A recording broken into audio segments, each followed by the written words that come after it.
This video will be about monomials. A monomial is a number, a variable, or the product of a number and a variable, where all of the exponents are whole numbers. So examples of these can be things like some things that are not monomials. In contrast, things like 5 plus x, 1 over m, and m to the 1/2, or z to the -3. Let's first look a bit about rules regarding exponents. We have x and y are variables, and a and b are constants.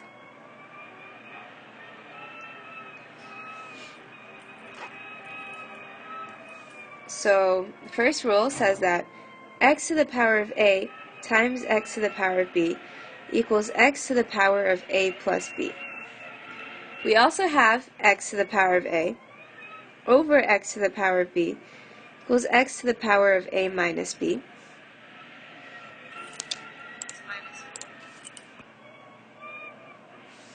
Also, x to the power of a raised to the power of b equals x to the power of a times b. X to the power of negative a equals the reciprocal of x to the power of a. X to the power of 0 equals 1.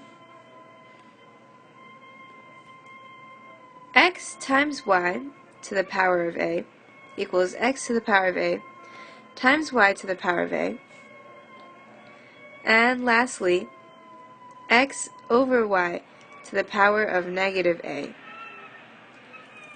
equals y over x to the power of a. Let's look at the first rule.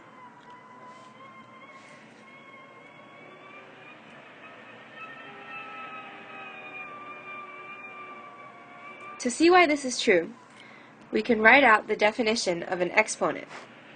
So x to the power of a is x times itself,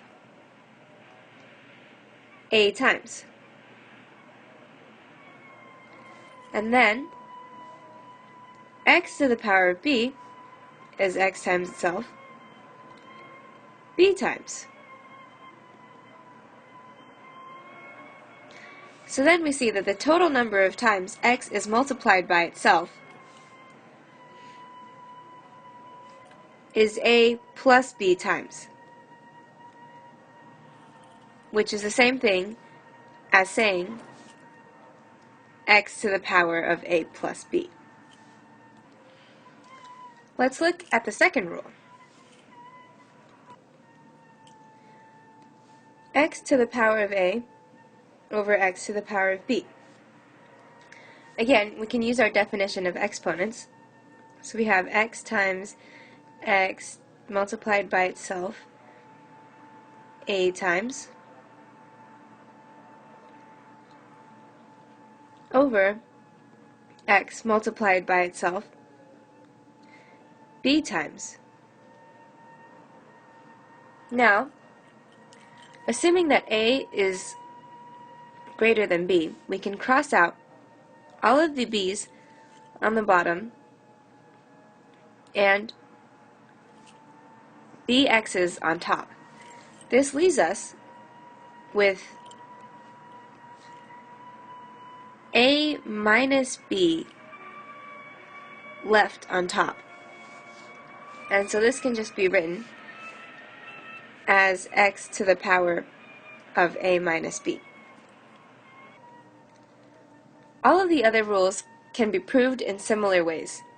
I'm not going to go through all of the proofs here, but I'll go through one more just to give you a gist of how to do it.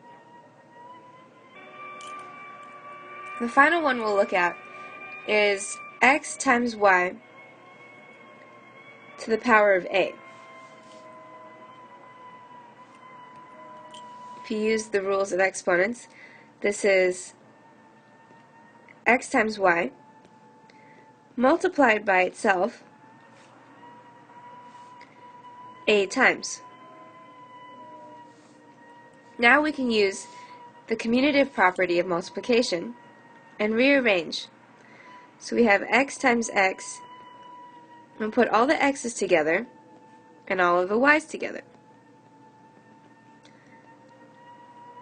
And we know that the number of times we have x is equal to a, and same can be said for y.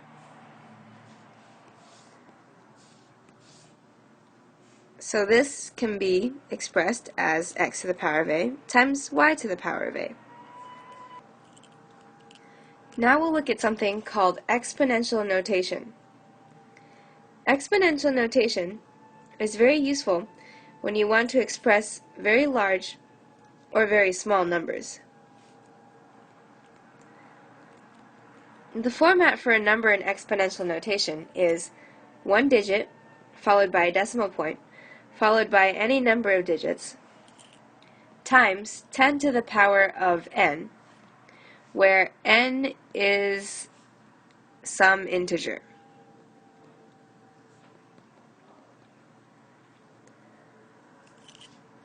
So this can be something like 3.49 times 10 to the 12. Let's start by looking at how to convert from standard form to exponential notation.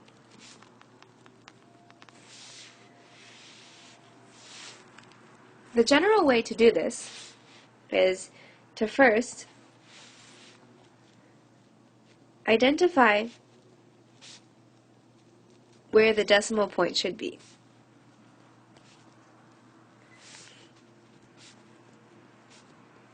So let's say we want to take the number 124,000.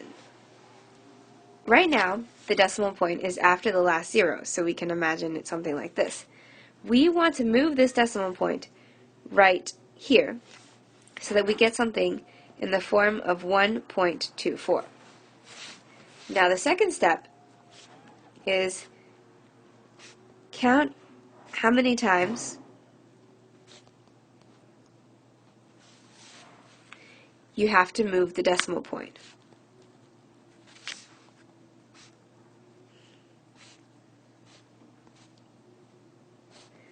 Let's call this number n. Okay, so in our example here, we are moving our decimal point 1, 2, 3, 4, 5 times in order to get it to where we want it to be. So we have n equals 5 for this example. Then, if you move the decimal point to the left, as we did here, then your answer is whatever you found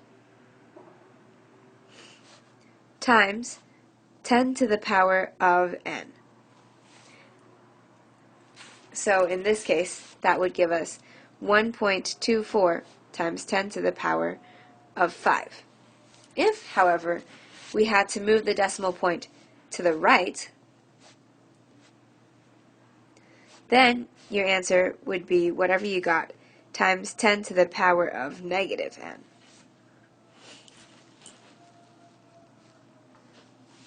Now let's see how to go from exponential notation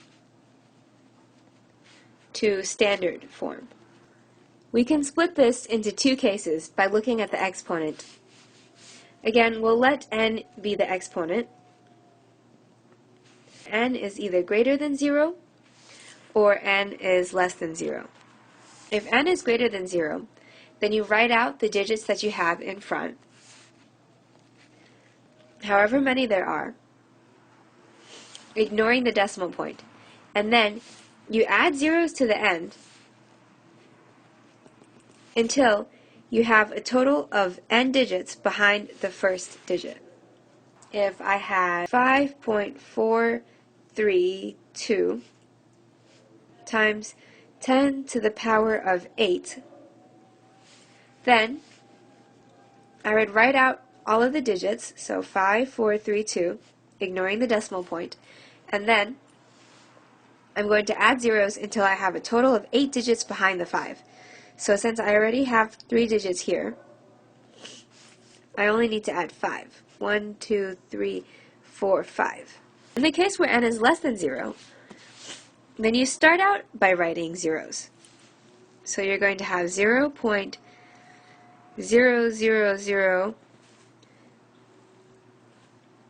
You're going to have a total of n zeros, and then that's going to be followed by the digits that you had.